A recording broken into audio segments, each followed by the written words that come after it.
You're wasting time with Arrow Productions. Today we're comparing a book that's about 550 pages long with the considerably streamlined movie that comes in at just under 2 hours. We'll look at 2 similarities and 3 differences. The first similarity is that both are way ahead of their time. They look to a future of independence and increased civil rights for more people.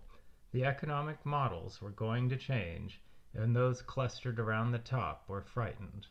Although the 1955 book and 1957 movie are largely forgotten today, they should be remembered for their willingness to take a hard look at the present and consider the future. Harold Macmillan would not give his Wind of Change speech until 1960. The author, Alec Waugh, spent time in Jamaica, which only became independent in 1962.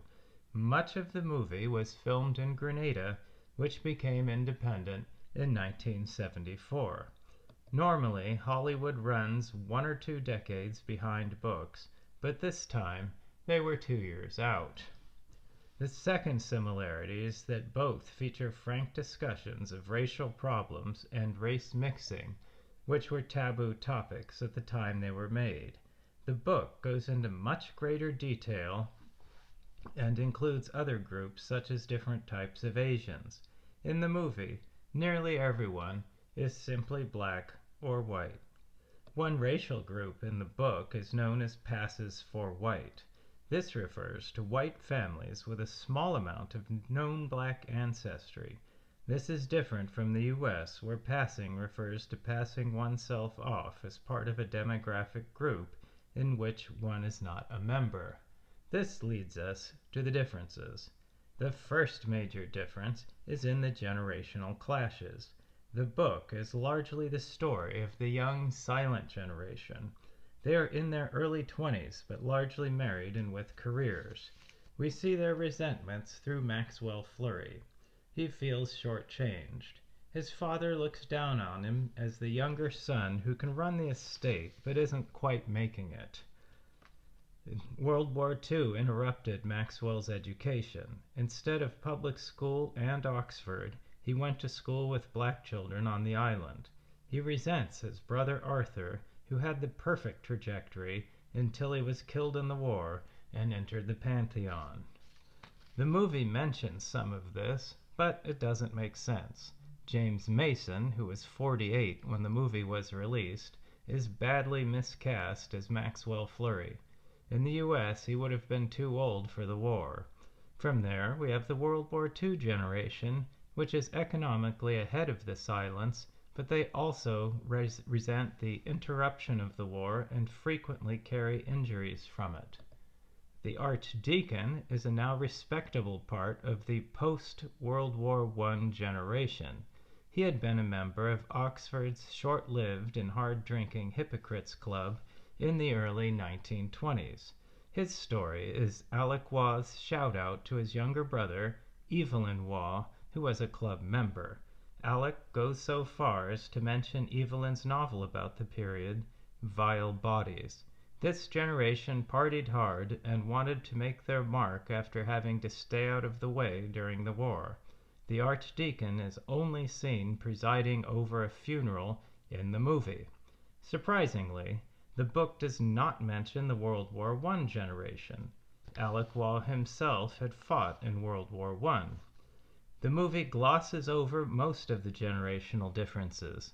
People in the movie are either older or younger, and the events that set them apart are rarely mentioned.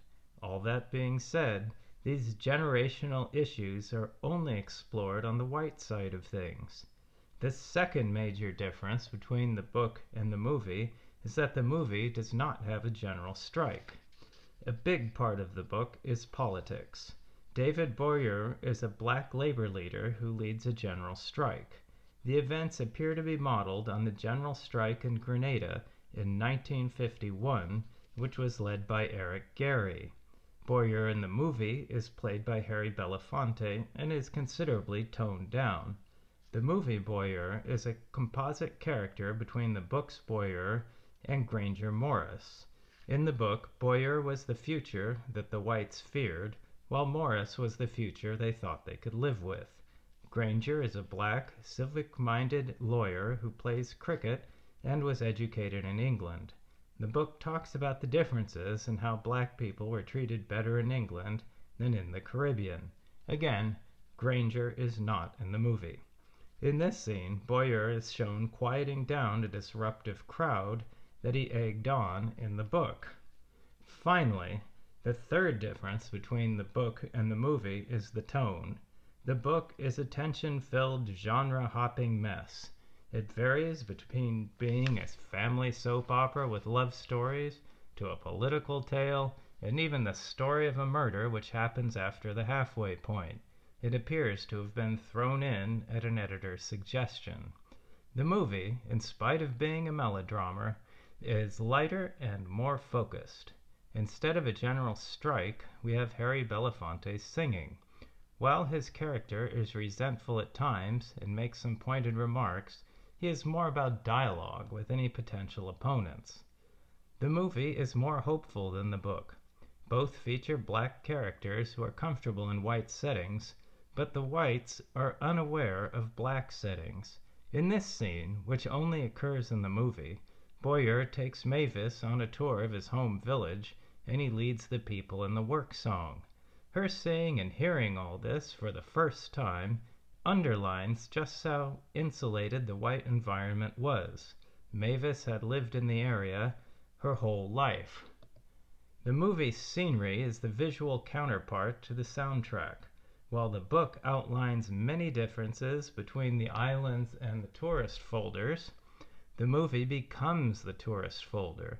Even the indoor scenes look like postcards. Have you read Island in the Sun or seen the movie? Let us know in the comments.